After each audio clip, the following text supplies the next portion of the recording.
Purdue fans. This is Johnny DeCamp bringing you play-by-play the rousing... Hi, everybody, along with Ron Kramer, this is Pete Van Wieren welcoming you to Ross-Ade Stadium. Live from Ross-Ade Stadium in West Lafayette, Indiana. It's a football Saturday in West Lafayette, Indiana, and one of the biggest home games in decades. Boilermakers rush the field. What a night at West Lafayette. Your Central Indiana Ford dealers are a proud sponsor of Purdue football and the Ross-Ade's Greatest Games podcast. Visit your local Central Indiana Ford dealer today.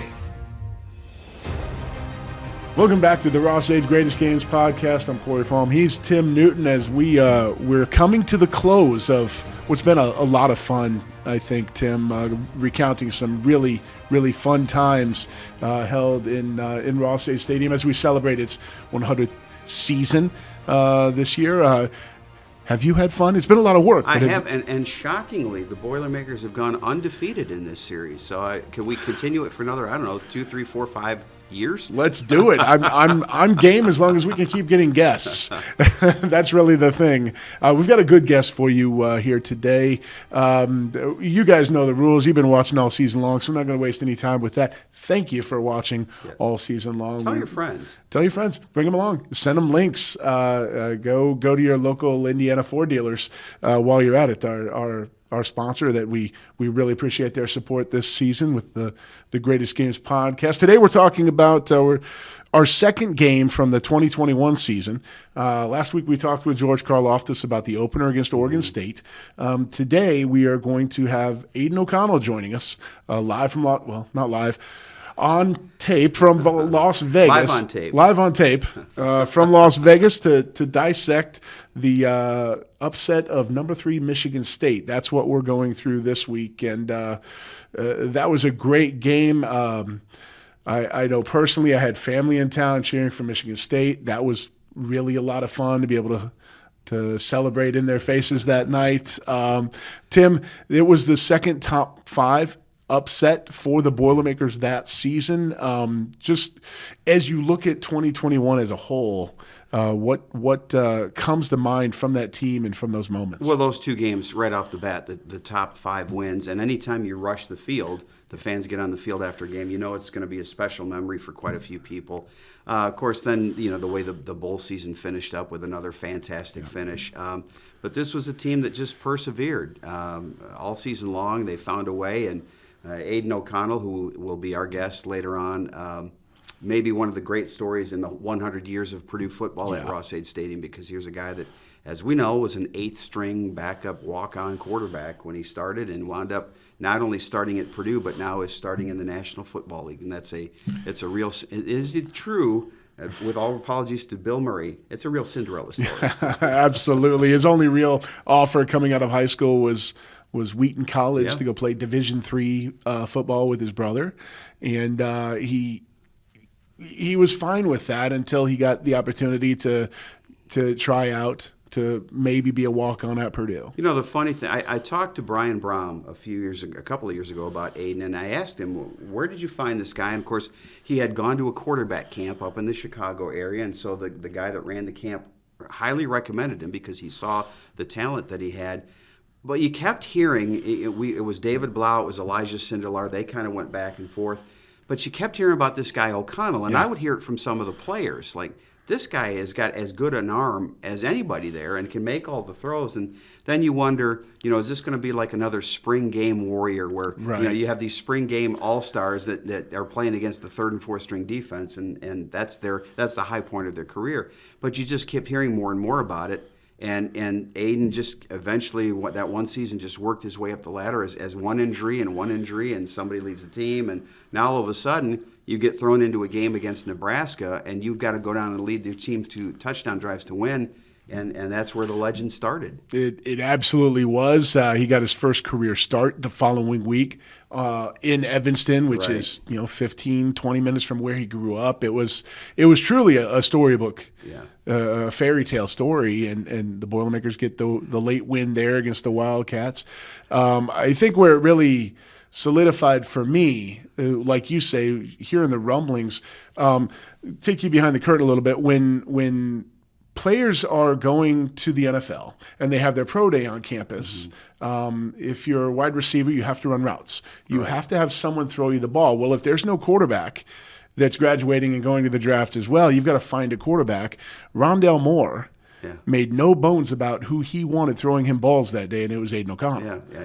He's a guy that can make all the throws, and he's always had that ability. The only knock on Aidan, as we know, is he's not going to win any sprints. He's not the world's fastest guy, but he's got a pocket presence. He can feel pressure coming. We saw that in college. We're still seeing it in the NFL, and he's a guy that has the brains and has the skills. If he can stay healthy, I think he's got a chance to have a long NFL career. I really hope so. I want that for him because he's put in so much work and kept the faith in himself and belief that it can be achieved. And we have a really great conversation with Aidan coming up. One of the true power couples, too, in Purdue history, because Aidan wound up meeting and marrying J.L. Johnson, who was a standout middle blocker for Dave Shondell and the volleyball team. And so that's another Cinderella story that has had a happy ending. They live with their dog out in Las Vegas, and we do have it on good authority that she no longer makes sweet baked goods for the team now that it's not a bunch of broke college kids. If she'd like to, she can continue to do that. You and I would certainly enjoy it. But yeah, it's probably. I think they have enough nutritionists on staff at the Raiders. They probably don't encourage that sort of thing. That's true. My wife wouldn't encourage it either. So let's get to the game, Tim. The Boilermakers come into November in kind of a weird spot in 2021. They got the big win at Iowa and then fell flat the next week against Wisconsin with a chance to really make some national noise for the second week in a row. It just didn't happen against the Badgers. When you say they fell flat against Wisconsin, you can take out the year because that just seems to be a recurring thing here over the last 20 years. But you're right. Very disappointing game. And you wondered which Purdue team would show up to take on a Michigan State team that was talking about possibly being in the college football playoff. They were 6-0 at the time. They were ranked number 3 largely because they had just beaten number 6 Michigan. Kenneth Walker III was in his only year in East Lansing, and at this moment in time, probably the Heisman frontrunner, if not, definitely top 3, probably the number 1 candidate nationwide. He was having a stellar season, and you just, like you said, you wonder which Purdue team's going to show up, which Michigan State team are we going to see. It was the week that they extended now former coach Mel Tucker, which is another story for another time. But the Boilermakers win the opening, the coin flip. They defer to the second half, which is my belief that you should always defer to the second half. It worked out just like it was supposed to. Michigan State fumbles on their first drive. Purdue goes down the field, takes the early lead. Yeah, and in a game like that, you want to establish, you want to get the crowd into it, and certainly the crowd was all revved up and ready to go, and you get off to a quick start, and now the crowd really gets excited, and you start to think maybe this is our day. There you go. O'Connell 5 for 6 on the drive, found David Bell for the touchdown. Michigan State tied it up, and then Purdue goes back on top with a quick touchdown drive, I should say. Aidan goes 3 for 3 for 66 yards and finds Brock Thompson for the score, 14-7 Purdue. He finds, in one of the craziest plays that I can recall, Jackson Anthrop for the 3rd touchdown of the first half. You ask about what I remember about that 2019 season, certainly 2021 season, certainly the 2 wins over the top 5 teams, but the play of 2021, taking out the bowl game, because that we could have a whole series of that. 6 plays that the trick play that wound up being a reverse and a pitch back and the most deftly designed screen pass you've ever seen. And Jackson Anthrop starts on the left sideline, and he works his way all across the field to the right sideline. A 40-yard touchdown pass that probably took 20 seconds to do, and it was the crowd went absolutely crazy when he leapt into the end zone. They did. 21-7 Purdue at that point, and we talk a lot in sports about belief. I'm not sure what the sidelines was feeling at that moment, but 56,000 Purdue fans in the stands believed in that moment that this upset was going to happen. And I think one of the keys of that game, you talked about Purdue getting off to a quick start, and you talk about Kenneth Walker. This was a team you did not want to play from behind against because they'll just ground and pound you, as Wisconsin has done seemingly every year now for however many years. But the fact that Purdue got a lead and were able to play from ahead most of the day. Now, Michigan State eventually did tie it up early in the third quarter, but then Purdue got the momentum right back. And we talk about that play, but David Bell, along with Aidan O'Connell, had a spectacular day for the Boilermakers. He did. Well, David Bell's final stats on the day, I have them here if I can find through my chicken scratch. 11 catches, 217 yards, and just one score, which is pretty rare for him. But, he was all world that day. And somehow, as open on some of those plays, you would think the defense is going to know where number 3 is. They did not know where number 3 was because there were a couple catches he had. He had a 5-yard radius around him, which was really amazing. It was. The one play I remember from that day was it was a short, I think, an out route to Bell. He was going full speed toward the sidelines, makes the catch, throws on the brakes. Yeah. 3 defenders go flying by. He somehow is able to keep his momentum, or stop his momentum, keep his balance, and then proceed to go up the sideline for another 25 or 30 yards. Right in front of the Michigan State sideline. You wonder what their coaches were thinking at that wanted point. To reach this out is not going to be our day. Reach out and grab him. You said MSU tied it up at 21. That was after Purdue got the second half kickoff, like we always say, defer, and then fumbled. So 21 all early, about midway through the third quarter. That was the only drive in the second half Purdue didn't score points on. And that's another thing. If you want to pull an upset for the ages, you need to make sure that every drive ends in something positive, and it certainly did. But the good news is at that point the defense solidified, got the ball back to the offense, and then the offense did what it had been doing all day, and that's moving the ball. Absolutely.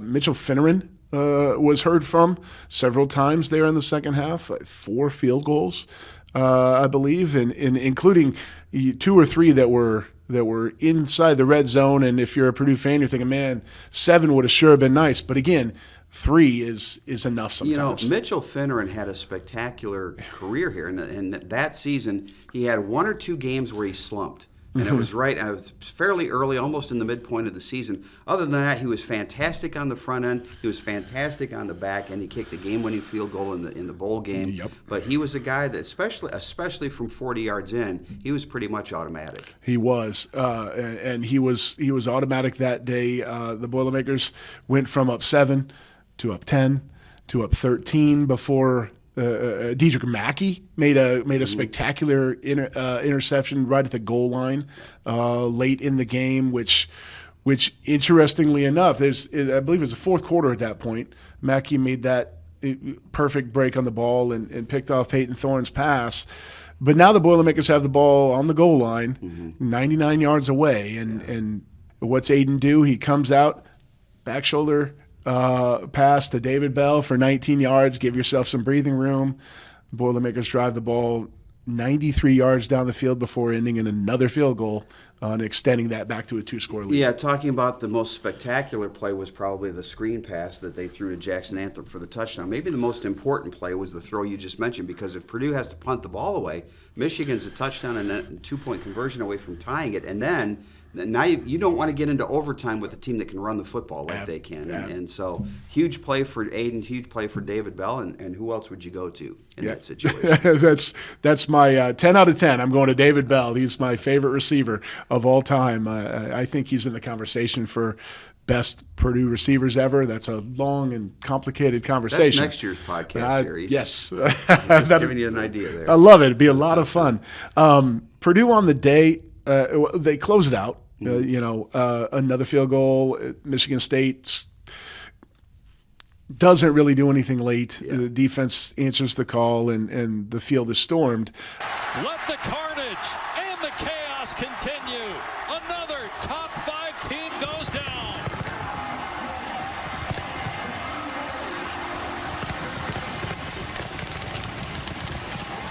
Purdue on the day, 8 drives, covered 50-plus yards. It was a whole lot of ball control, clock clock management, and it was kind of the perfect offense for the Brom approach to football, and Aidan delivered perfectly. They flipped the script on the Spartans. Yes. The Spartans were a ball control team. Hand the ball off to Kenneth Walker, control the clock, play great defense.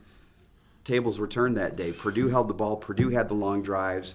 Walker got his yards, but really never broke free in the game where he was dominating the game. And it was Purdue's offense that really had the day on that afternoon and evening. And into the night, Aidan O'Connell finished 40 of 54 for 536 and 3 scores. Those are video game numbers. They really are. When you're going to complete 70+%, almost 80% of your passes, boy, it's going to be hard to beat. When you put a $5 bill on the table in that yardage, that's a big day. Yes, That's a big day. It's happened a few times in Purdue history. Oddly enough, in the history of college football, there's a lot of schools where that's never happened before. It's happened maybe one time. It's Purdue's had some prolific passers come through the cradle of quarterbacks, and Aidan is as good as most of them. Yeah, I would agree with that. And as good as he was on the field, and he was great. What person would you want to represent your university more than Aidan O'Connell? He's the All-American guy. He is, and we are going to we're going to step aside and bring him back after the break when see what the All-American guy is up to right now. Right after this.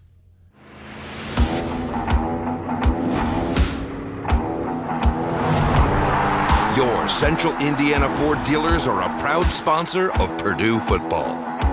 Visit your local Central Indiana Ford dealer today. Joined now by Aidan O'Connell, the man who led that series of upsets in 2021 and on the way to a fantastic, historic Purdue football season. Aidan, starting quarterback of the Las Vegas Raiders. Really appreciate you finding some time for us here. Of course. Thanks for having me, guys. So that game, you guys had so many great moments with the win at Iowa, the win against Michigan State, the bucket game's always a big one. And then, of course, the Music City Bowl that year. When you think of the game against the third-ranked Spartans, what's the lasting image for you? Yeah, I think, it was kind of a perfect night for us. We were hitting on all cylinders. And I think, honestly, I remember us, I think it was 40-29 was the final. I think we could have scored a few more touchdowns. I remember missing TJ Sheffield in the end zone on a fake screen, and he was running down the seam. But it was a really, really fun night. Our offense played really well. Defense played really well. It was really a complimentary game. Aidan, you sound like a fisherman there. You had 536 yards. But you're talking about the one that got away. It's still a pretty good afternoon and night. It was good. It could have been better, but I won't complain about that. Yeah, like Tim said, 40 of 54 on the day. It was your most prolific performance here at Purdue, and that's really saying something. What was there something special about Michigan State, their defense that day? Were they taking things for granted, or was everything just sort of clicking for you guys? I think we were just playing really well. We obviously had David Bell, we had Milton Wright, and we had a lot of really good players. And so when you have good players, it made my job a lot easier. Is just getting them the ball in space. I think David had like 240 of those yards or something like that. So it made my job a lot easier when I had special players around me. Your story, Aidan, is being spread. We know it in Purdue country, but now it's being spread nationwide that you're the starting quarterback for the Raiders. And watching the other night, they were talking about here's a guy that was an 8th-string walk-on quarterback at Purdue and now is starting in the NFL. Have you ever let your mind drift to, hey, what if I had decided to go to Wheaton instead and not done this, and I don't get a chance to play at Purdue and I don't meet J.L. Johnson, and my life is completely different? I mean, that's a pretty big fork in the road that you went through. It definitely is. And, I think if I went to Wheaton, I think I would be enjoying life and would have a great life still. But, everything happens for a reason. And so obviously just super lucky to end up at Purdue. Is a lot of people pulling for me and helping me get there. And so, I'm definitely happy with my decision. And like you said, I got to meet my now wife and just a lot of great memories there. How What is it? beneficial was it for you with JL being a volleyball player herself, as you both went through the trials and tribulations that student athletes have, to have that built-in support system?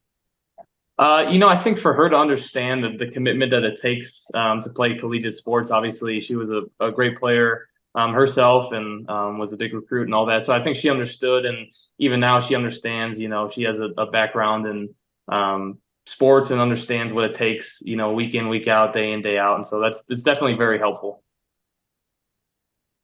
How much have you had to rely on, and been able to rely on your experience here at Purdue, coming up the depth chart, fighting for a job, losing, winning the job and then losing it the next year and getting it by injury, finally grabbing hold, everything that you went through at Purdue, how much has that really aided your rookie season in the NFL? Yeah, I think, everything happens for a reason, like I said. And I think, smaller things prepare you for bigger things. I remember in high school, I didn't start until my senior year of high school. And so that was really hard for me at the time. But, I think at that time, obviously didn't know what it was preparing me for, but knew it was preparing me for what I would go through at Purdue. And so, I think I was able to get some good experiences. And, at the time, it was very hard. I definitely wasn't enjoying all the aspects of being, pretty low on the depth chart and the totem pole. But, I think it kind of made me who I am today. And so I look back and can be grateful for it. You have found out about the business side of the NFL pretty quickly. Your head coach was fired earlier in the season, and new guy comes in and immediately says that you're the starting quarterback. What was that transition like in the middle of the season for you? Yeah, I was lucky to have one coach at Purdue, and like I said, I was there for a long time. I was there for 6 years, and so I think I was super fortunate to have continuity with the coaching staff, and so to have a change this early on in my career was a shock, especially in the middle of the season. But you just try to take what you can from it. I'm still learning. I'm still forming my opinion of what the NFL is, and so it's definitely been crazy. But you take it one day at a time. I think each day has enough of its own to worry about, so you try to take it one day at a time and go from there. What's been your favorite thing about the NFL? The thing that maybe surprised you most? No school. Honesty, I love it. That one's not going in the Purdue promo video, by the way. That's only Tim. That's only after I graduated from Craner, though. I loved Craner. Yeah, absolutely, yeah. And we thank you for that. Well, talk about the preparation that you have to put. You did a lot of film watching when you played at Purdue. Does the NFL different level, and what is your typical work week like? Yeah, it's definitely more. You're able to spend a lot more time with your coaches and in the facility, obviously, because you don't have the academic responsibility. And all jokes aside, I love my academic time at Purdue, and it really taught me. I think that was a whole different ball game of having to go to class all day and study and make sure you're up to speed on that, but then turning the page and going to practice. And now it's all football all the time, and so. There is a part of me that misses, having that little break of being able to do academic work, and so it's definitely a new challenge. The work week is heavy. The Wednesday and Thursday for us are our big days where I'm at the facility for the majority of the day, and then Friday is a little bit lighter, and then Saturday we're either doing meetings and walkthroughs here or traveling and doing the same, and then play Sunday, and then a little quieter earlier in the week. But it's a similar schedule to Purdue in terms of what each day is laid out as. It's just what I'm doing during the day is a little different. I would imagine so. Maybe a slight upgrade in living conditions with that active roster money, hopefully. A little bit. We loved our spot at Purdue, though. We were, especially my last year, we were just married, so anything was good enough for us. So, but yeah, it's good to get a little more space. That's good. Well, you talked about the balance that JL helped give you when you were a student at Purdue. How does that translate now? She probably sees less of you now, I guess, maybe than she did when you were students there. She did. She definitely does. And that's harder. I think we got to spend more time last fall, which was awesome. But it's been a little harder, especially when we first got here and we didn't know anybody. And we're both born and raised in the Midwest, and we're out west for the first time, and so. It's definitely an adjustment period, but she's been getting to know the different wives and the girlfriends on the team, and that's been huge for her. So, I think her getting to meet people and getting, plugged in with our church and things like that have been huge for us. We're trying to finally get some roots down here. We definitely still miss our friends at Purdue. But yeah, she's been so supportive. She does all the grunt work. We moved our entire lives out here. I think people just think it's, you just go play football, but there's all the things that come with that. And she basically did it all by herself, because I had to focus on football. So I appreciate her so much. She's done so much for me already and really continues to do so on a day-to-day basis. Well, I was going to ask how a good, clean, all-American kid like Aidan O'Connell adjusts to life in Sin City. What's it like in Las Vegas? Yeah, we're not near the Strip by any means. We're out in the suburbs, so it's nice to be away from. It's fun to go down there for the game and to have the fan support and everything. But yeah, we like to like you said, we're a little more low key. It's great to hear. I know that's not at all a surprise, by the way. It's cool to hear that you guys have decided to move your lives out west. Some people do the transient thing where they maybe rent an apartment for 6 months wherever they're playing because they don't know where they're going to be next year. But you guys have kind of gone the other route and committed to embracing the community, it sounds like. Yeah, we obviously the NFL it's crazy. You could be anywhere, any week. And so you have to be smart and with your decision making in terms of where you live and stuff. But we also hope to be here for a little while, and so want to try to plant some roots, like we said. But it is definitely just different. We'll be done here in a couple months, and we'll have a few months where I got no responsibilities here. So it's not like the Purdue off season. It's going to be a lot different. So like I said, we're definitely still in the figuring it out stage. I imagine that honeydew list is growing for the off season. That's right. Say it again. That honeydew list is probably growing for the offseason. It is. It definitely is. Yeah. A day at a time, it seems like. But yeah, it's definitely growing. Yeah, I was going to say, Aidan, that the senior season you had at Purdue had its ups and downs, and it had an injury that I think was probably a lot more serious than you and other people let on. And you had a family tragedy. How did your faith, which I know you've been very reliant on, help you through that and then help you into this transition now into the NFL?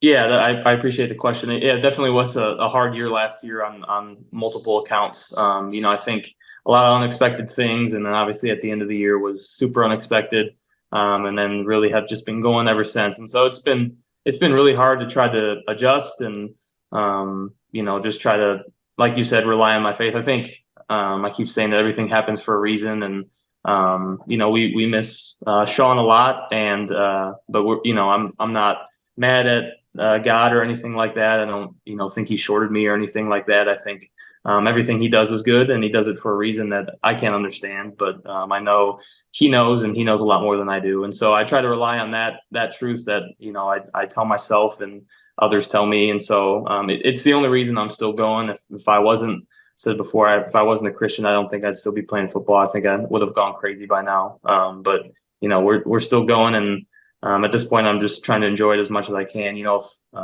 Football is definitely hard, but the struggles in football, if that's the hardest part of my life right now, I've got a pretty good life. So you guys play the Chiefs here in a few weeks. Do you have something worked out with George that he's not going to hit you from the blind side? I hope so. I mean, I haven't talked to him. I don't think he's going to offer that up, but I always thought during practice, I'm so happy that I don't have to get tackled by that guy, and now I do. So.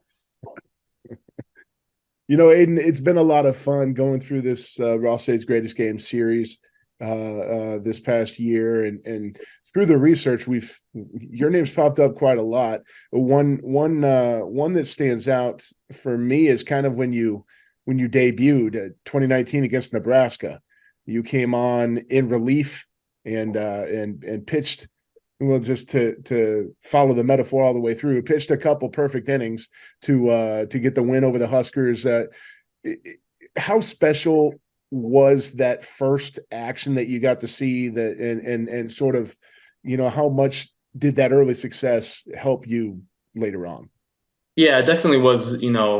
It's super hard when I remember when I played, it was so bittersweet because I still have a great relationship with Jack Plummer and even Elijah and the guys in front of him. And so when you're a quarterback and you play and you started low on the depth chart, it usually is bittersweet because it normally means people are leaving or getting hurt. And so I knew when I came in, I wanted to take full advantage of the opportunity and try to as best I could. I remember that was a super fun day against Nebraska. I remember Drew Brees was there and everything, and so it was, that is a great memory that I had. I remember even that was early on in me and JL that we were dating, and my dad was there, and so it was just a lot of good memories. And then the week after in Evanston, and so.